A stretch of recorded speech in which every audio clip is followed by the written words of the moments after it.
Hoje é 26 de agosto de 2019, uma segunda-feira fria em São Paulo. O jornal A Folha de hoje, desta manhã,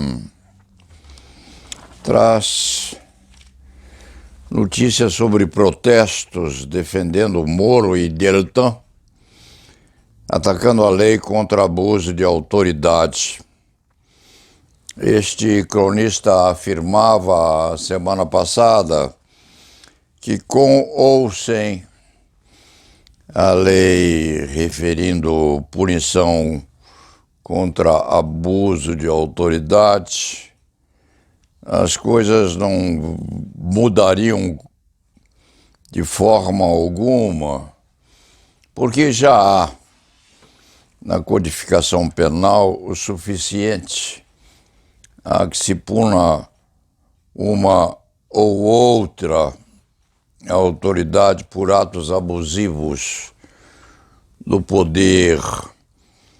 Isso se aplica e sempre se aplicou à chamada arraia miúda, ressalvados aspectos extravagantemente importantes que não permitiam que as particularidades infracionais ficassem escondidas debaixo dos cobertores.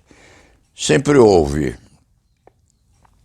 exceção feita a um ou outro comportamento extraordinariamente infracional de um juiz, de um representante do Ministério Público ou de um secretário de segurança dos negócios públicos ou da segurança pública.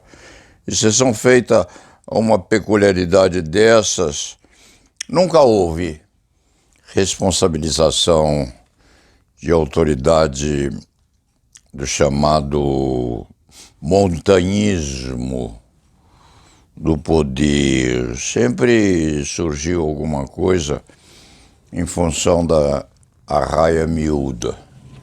E com essa lei de abuso de autoridade em vigor, dar-se-á ou se daria a mesma coisa, porque o Poder Judiciário, o Ministério Público e as autoridades que se regem pelas chamadas prerrogativas de função, tem, sim, um espírito corporativo muito acentuado e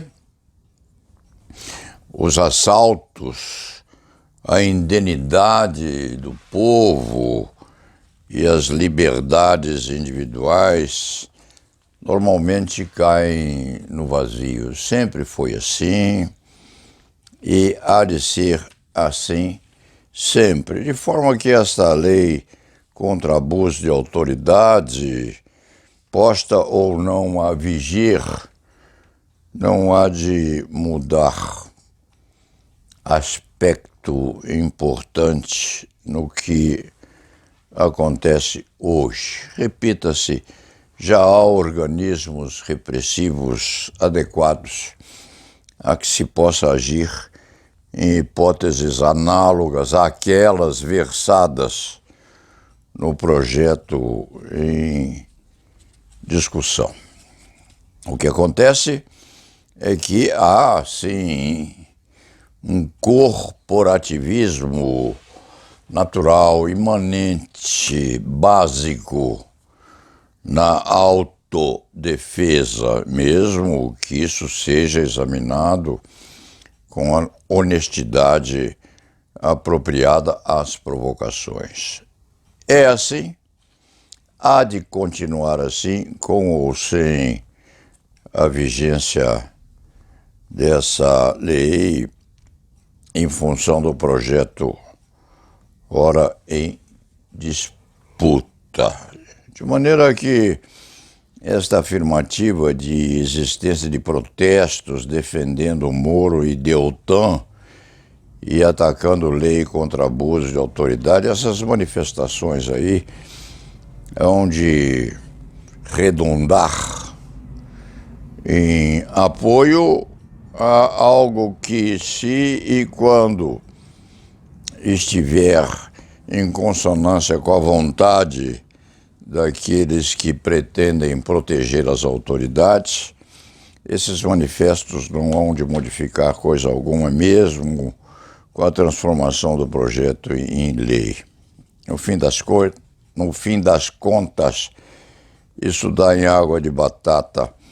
A Folha A7 do jornal A Folha: Bolsonaro diz ao Supremo que não ofendeu o presidente da OAB. Ofendeu, sim. Com certeza ofendeu, e bastante. A interpelação, no fim das contas, não muda coisa alguma. Há uma afirmativa aqui no jornal pela jornalista Stella Borges, quiçá no sentido de que a interpelação poderia ou não ser respondida. É verdade. Há a criminalista afirmando que seria melhor que o presidente ficasse em silêncio. Mas não ficou. Explicou mal. E a explicação não impede, não obsta a que a ação penal seja proclamada no sentido objetivo do termo e vá a exame preliminar dentro daquelas peculiaridades que a ação penal privada tem.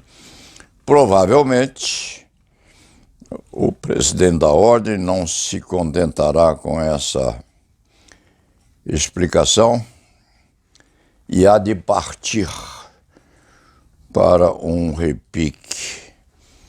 Ver-se-á o que há de suceder, cuida-se de a ação submetida ao fenômeno da decadência e, evidentemente, qualquer criminalista básico sabe que não pode dormir. O resto diz com pedido de presidente ao ministro da Justiça para investigar por meio da Polícia Federal sobre o Dia do Fogo. Esse escriba afirmou isso já a semana passada, que o presidente da República tem meios de provocar a investigação, a saber se esses incêndios são delinquenciais episodicamente, são um produto da fatalidade, da temperatura modificada no solo brasileiro e quejandos, ou se há realmente comportamento doloso daqueles que pretendem ativar a temperatura nacional contra o presidente da República. Isso já foi afirmado semana passada por este cronista. O presidente acorda tarde. Aliás, além de se buscar saber se isto é ou não criminoso, se os incêndios são ou não criminosos, há nisso, com certeza, aquilo que se chama de contra-informação, ou seja, o equilíbrio dos contrários, a fim de nebulizar uma afirmativa anterior conflituosa com a vontade de quem responde ou contraria. Faz parte do jogo da dialética. Algum incêndiozinho doloso sempre há de acontecer, ou sempre deve ter acontecido. E a pura e simples existência de uma fogueirazinha na Amazônia já há de justificar o revide do presidente da República. Quanto ao mais, ainda na Folha, este cronista destaca um artigo de Luiz Felipe Pondé, sempre ativo e sempre intelectualmente muito prestante sobre a sociabilidade na universidade, ou seja, ser o estudante de esquerda ou ser o estudante de direita durante o percurso da carreira universitária, principalmente em ciências humanas. Em outros termos, 70% dos universitários nas chamadas ciências humanas, 70% enquanto universitários, constituem um quociente predominante das esquerdas. O jovem é muito voltado para as chamadas esquerdas, sem saber exatamente o que é ser ou não de esquerda, mas é. A Universidade de São Paulo, a Faculdade de Direito do Lago de São Francisco, tinha predominantemente alunos voltados à esquerda. A Faculdade de Direito sabidamente era de esquerda, não se conhece a tendência odierna, mas nos tempos vetustos era assim. A maioria dos estudantes de direito, na época em que este vetusto criminalista estudava na Faculdade de Direito da Universidade Católica de Santos, hoje vetusta, com seus 60, 70 anos de existência, a grande maioria era de esquerda. Afirma-se que o Mackenzie, a Universidade Mackenzie, tinha predominância de direita.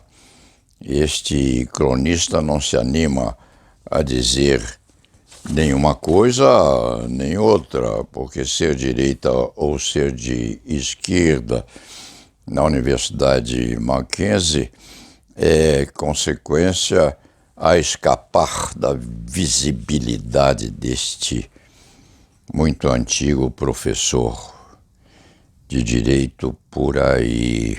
A PUC, quanto à PUC, dizia-se, afirmava-se que os estudantes da PUC pertenciam a uma ala esquerdizada da política nacional.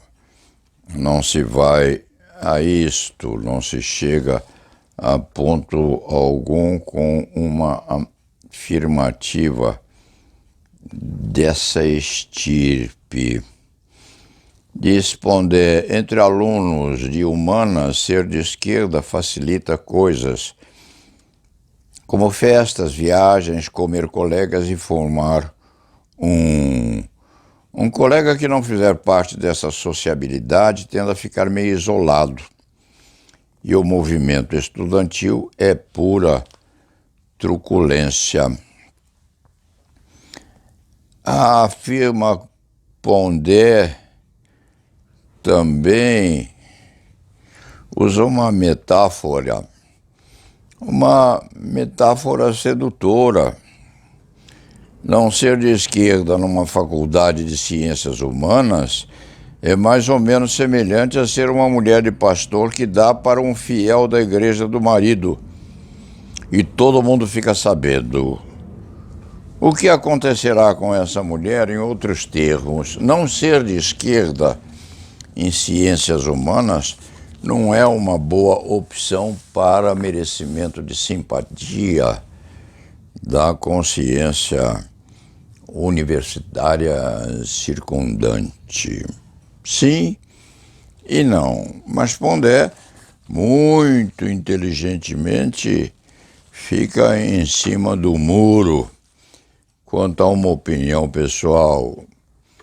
Assevera apenas o que vê ou o que examina, não diz o que era e não afirma o que é hoje. Normalmente, quem era de esquerda quando moço continua esquerdizado depois de velho, e quem era de direita se extrema mais ainda no endireitamento da vocação política. E vamos ao trabalho, são 10 horas menos 10 minutos, la nave va.